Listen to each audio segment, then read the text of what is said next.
पुणे जिले के जुन्नर तालुका स्थित पिंपलवाड़ी में 9.5 साल की बच्ची की संदिग्ध मौत से पूरे इलाके में हड़कंप मच गया है। प्राथमिक जानकारी के मुताबिक 18 अगस्त को दोपहर करीब 3:30 से 4 बजे के बीच बच्ची लापता हुई। परिजनों की शिकायत के बाद पुलिस ने तलाश अभियान शुरू किया। इसी दौरान बच्ची का शव बरामद हुआ। प्रारंभिक जांच में एक युवक द्वारा बच्ची को साइकिल से गन्ने के खेत की ओर ले जाने का संदेह बताया जा रहा है। पुलिस को बच्ची के साथ यौन अपराध और गला दबाकर हत्या किए जाने की आशंका है। इस मामले में पुलिस ने एक संदिग्ध युवक को हिरासत में लिया है। पुणे ग्रामीण के पुलिस अधीक्षक संदीप सिंह गिल भी घटनास्थल पर पहुंचे और जांच का जायजा लिया। विभिन्न जांच एजेंसियों की मदद से सबूत जुटाए जा रहे हैं। ग्रामीणों ने आरोप पर कड़ी कार्रवाई और जल्द निर्णय लेने की मांग की है। एक मिसिंग मुलगी झाली असे समाजामध्ये एक मेसेज गेला।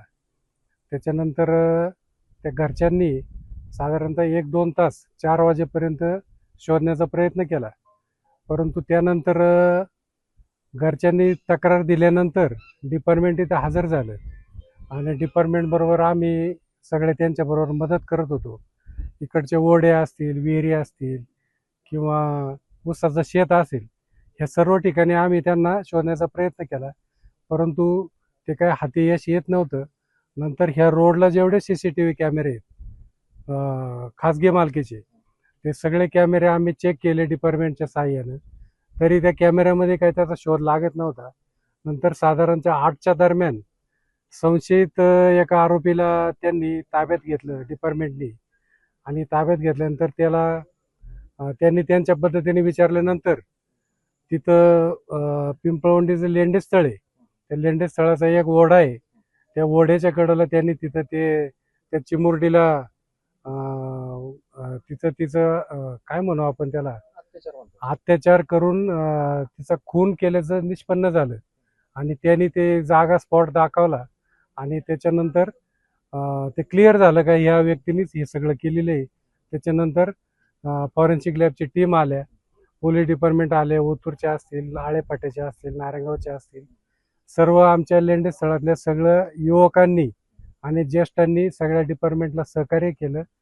आज संध्याकाळी दुपारच्या नंतर एक 25 वर्षाच्या तरुणाने एक 9.5 वर्षाची जी मुलगी आहे त्याच्या शेजारी घरात जे राहत होती, ते घरी दुसऱ्या मुलाबरोबर खेळत असताना TV बघत असताना ते त्यांना घरातून ओळख असून बाहेर घेऊन गेला आणि गावी बाहेर हे जे शेत आहे ते शेतात पुढे जाऊन त्यांनी त्याच्यावर लैंगिक अत्याचार केला आहे आणि त्याची हत्या केली आहे।